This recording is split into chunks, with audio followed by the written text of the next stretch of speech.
बरेली पहुंचे भाजपा प्रदेश अध्यक्ष भूपेंद्र सिंह चौधरी। कांवड़ यात्रा को लेकर सपा मुखिया अखिलेश यादव पर उन्होंने निशाना साधा है।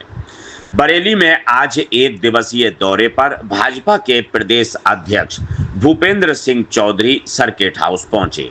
इस मौके पर प्रदेश अध्यक्ष ने भाजपा पदाधिकारियों से मुलाकात की और पार्टी की गतिविधियों को जाना। इस मौके पर प्रदेश अध्यक्ष ने पत्रकारों से वार्ता करते हुए कांवड़ यात्रा के मुद्दे पर समाजवादी पार्टी और अखिलेश यादव पर निशाना साधा। उन्होंने कहा कि समाजवादी पार्टी का चरित्र हमेशा हिंदू समाज से जुड़े मुद्दों पर विवादित टिप्पणी करने वाला रहा है। चाहे हमारे धर्म गुरुओं की बात हो या हमारी आस्था और परंपराओं की। उनकी सरकार के दौरान कांवड़ यात्रा पर कई बार रोक लगाने की कोशिश की गई, लेकिन योगी आदित्यनाथ की सरकार में हर व्यक्ति को अपनी धार्मिक आस्था के अनुरूप त्योहार मनाने की पूरी स्वतंत्रता है। सरकार ने सभी समुदायों के त्योहार शांतिपूर्व संपन्न हो, इसके लिए पुख्ता इंतजाम किए हुए हैं। कांवड़ यात्रा करोड़ों लोगों की आस्था से जुड़ी हुई है। सरकार ने इसे शांतिपूर्ण और सुरक्षित ढंग से संपन्न कराने के लिए सभी आवश्यक कदम उठाए हुए हैं।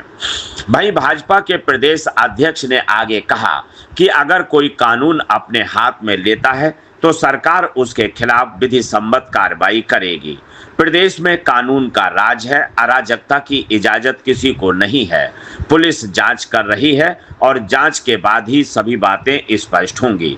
लेकिन समाजवादी पार्टी जिस तरह धार्मिक कार्यक्रमों को विवादित करने की कोशिश कर रही, वह संदेहास्पद है और ये किसी षड्यंत्र का हिस्सा भी हो सकता है। कांवड़ यात्रा को लेकर अखिलेश यादव लगातार सवाल भी उठा रहे हैं। अब समाजवादी पार्टी का एक चरित्र है कि हमेशा हिंदू समाज से जुड़ी विषयों पर इस प्रकार की वो टिप्पणी करते हैं, चाहे हमारे धर्मगुरुओं के बारे में हो, चाहे हमारी परंपरा आस्था के बारे में हो। उनकी सरकारों के समय किस प्रकार से कांवड़ यात्रा को लेकर प्रतिबंध लगाए जाते थे, कांवड़ यात्रा को बाधित करने का प्रयास होता था। लेकिन आज की सरकार में माननीय मुख्यमंत्री जी के नेतृत्व में सभी को अपनी धार्मिक आस्था के आधार पर सभी तीज त्यौहार मनाने की पूरी छूट है। सरकार ने सभी त्योहारों को, चाहे किसी भी समुदाय संप्रदाय के हों, सब लोग शांतिपूर्वक अपनी आस्था के अनुसार तीज त्योहारों को मनाए, इसके लिए सरकार ने सारी व्यवस्थाएं की हैं। जहाँ तक कांवड़ यात्रा का विषय है, कांवड़ यात्रा करोड़ों लोगों की आस्था से जुड़ा विषय है और हमारी सरकार ने उस भावनाओं को, आस्थाओं को ध्यान में रखते हुए कांवड़ यात्रा सुरक्षित बगैर किसी विवाद के संपन्न हो सके, इसके लिए सरकार ने समूची व्यवस्था की है। जगह जगह लेकिन जो तस्वीरें आ रही कई जगह पे उपद्रव की, मारपीट की, उसको लेकर तमाम निश्चित रूप से अगर कोई कानून अपने हाथ में लेता है तो सरकार विधि सम्मत सबके खिलाफ कार्रवाई करेगी। प्रदेश में कानून का राज है और अराजकता करने की अनुमति किसी को नहीं। क्या आपको ये नहीं लगता है कि कांवड़ियों को बदनाम करने की कोई साजिश हो सकती है, ये इस तरीके की चीज़ें? ये तो पुलिस जब जांच कर रही है तो जांच के बाद ही सारी चीज़ें आ पाएंगी, मैं उसमें अभी कुछ नहीं कह सकता। लेकिन जिस प्रकार से समाजवादी पार्टी के द्वारा इस पूरे धार्मिक आयोजन को विवादित करने का प्रयास किया जा रहा है, तो हो सकता है इसमें कहीं ना कहीं षड्यंत्र भी हो। अगले इंडिया गठबंधन की मीटिंग होने जा रही है, क्या कहेंगे? अब ये स्वार्थी लोगों का गठबंधन है। लोकसभा चुनाव के बाद जितने भी विधानसभा चुनाव हुए, चाहे दिल्ली का चुनाव हो, कहाँ था इंडिया गठबंधन? आप हरियाणा में विधानसभा चुनाव हो तो कहाँ था एनडीए गठबंधन? तो ये लोग स्वार्थ और मौका परस्त लोगों का गठबंधन है। ये बेमेल गठबंधन है, कोई वैचारिक समानता, वैचारिक मेल में नहीं है। ये लोग स्वार्थी लोग हैं और प्रदेश और इस देश की जनता इनके चरित्र के बारे में सब जानती है और इनके लिए नेगेटिव एजेंडा बार बार नहीं चलता जी। लोगों को गुमराह करके, झूठ बोल करके जो नेगेटिव एजेंडा चलाने का प्रयास विपक्षी गठबंधन ने लोकसभा में चुनाव में किया था, उसके बाद के चुनावों में देश की जनता ने इन्हें पूरा सबक सिखा दिया है कि इस प्रकार के बेमेल गठबंधन का कोई स्थान देश की राजनीति में नहीं है। अखिलेश यादव बरेली कह के रहे हैं एक कि टीचर ने कविता लिखी थी कावड़ को लेकर, उनके बाद उस पर FIR हो गई है। हमें किसी भी धर्म मत संप्रदाय की धार्मिक भावनाओं को ठेस नहीं पहुंचानी चाहिए।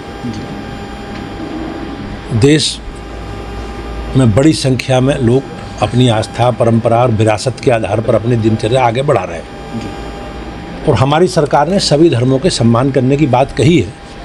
लेकिन एक ट्रेंड है जिस प्रकार से एक विशेष मत संप्रदाय को लांछित करने का काम सदियों से लोग करते रहे हैं। लेकिन आज की जो स्थिति है, आज की सरकार ने इस प्रकार के सभी गतिविधि को प्रतिबंधित करके उनके खिलाफ कार्रवाई सरकार कर रही है। अखिलेश यादव कह रहे हैं कि हमारी सरकार आएगी तो कांवड़ियों के लिए कॉरिडोर बनाएंगे।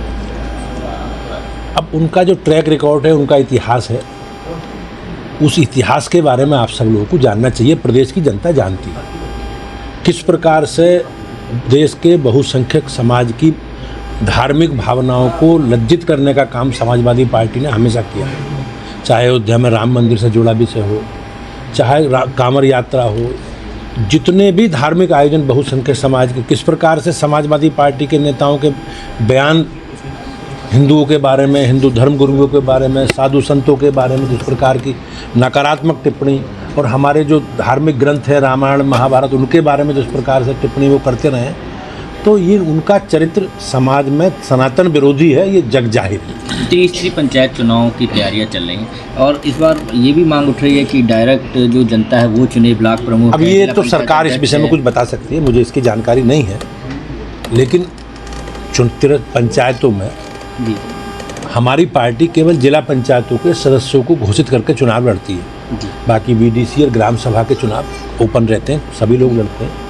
तो हमारी पूरी तैयारी है संगठन की दृष्टि से भी, और पार्टी ने पूरे चिन्हित करके सारे विषयों को तय करके जैसे चुनाव की अधिसूचना लगेगी और आरक्षण के बाद कार्यक्रम जारी होगा, हम लोग अपने प्रत्याशी घोषित करेंगे। अध्यक्ष जी, यूपी के अध्यक्ष की कब तक घोषणा होने जा रही है? अखिलेश यादव कह रहे हैं कि इन पार्टी के पास लगता है नेताओं की कमी है, तभी अध्यक्ष नहीं घोषित कर रहे हैं। अभी आपने देखा होगा माननीय गृह मंत्री जी ने एक संसद में एक बयान दिया था, बोला था अखिलेश जी के बारे में जी कि हमें 12-15 करोड़ लोगों में से लोकतांत्रिक तरीके से एक प्रक्रिया करके अपने संगठन की रचना को आगे बढ़ाना।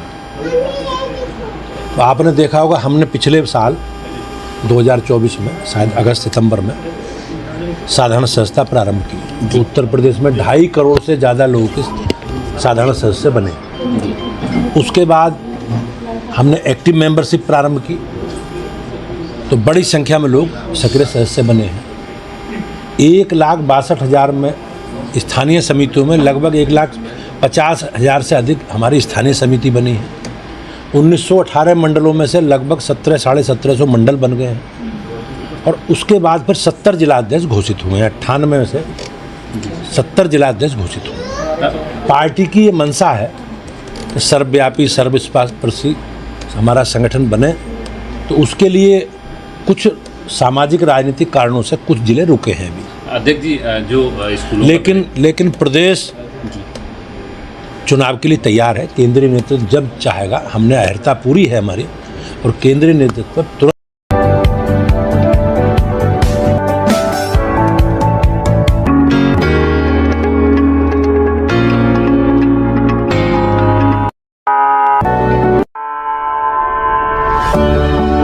The all new Hero Zoom. अब गेम बड़ा बना ले, Zoom मचा ले।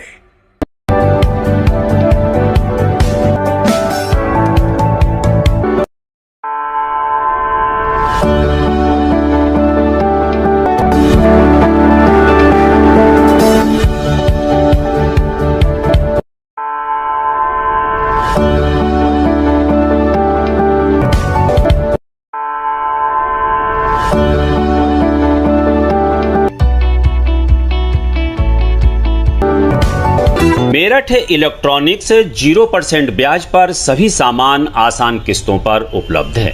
सभी कंपनियों का repairing centre. Angel Broking is now Angel One. Everyone deserves more speed. Angel One पे क्विक अकाउंट ओपनिंग के साथ स्टॉक मार्केट में इन्वेस्टिंग शुरू करो। Angel One, आगे बढ़ने का स्मार्ट सौदा।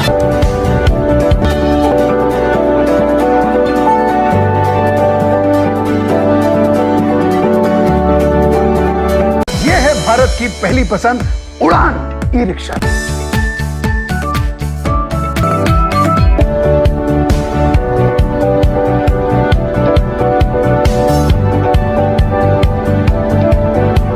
आज ही खरीदी करें हजारीलाल गौरी शंकर से और पाएं हर खरीद पर निश्चिंत उपहार और lucky draw coupon gold jewellery 91.6 hallmark के साथ। आपको हमारा वीडियो पसंद आया हो तो इसे लाइक, शेयर और सब्सक्राइब जरूर करें। देखते रहिए SKS 24 न्यूज नेटवर्क।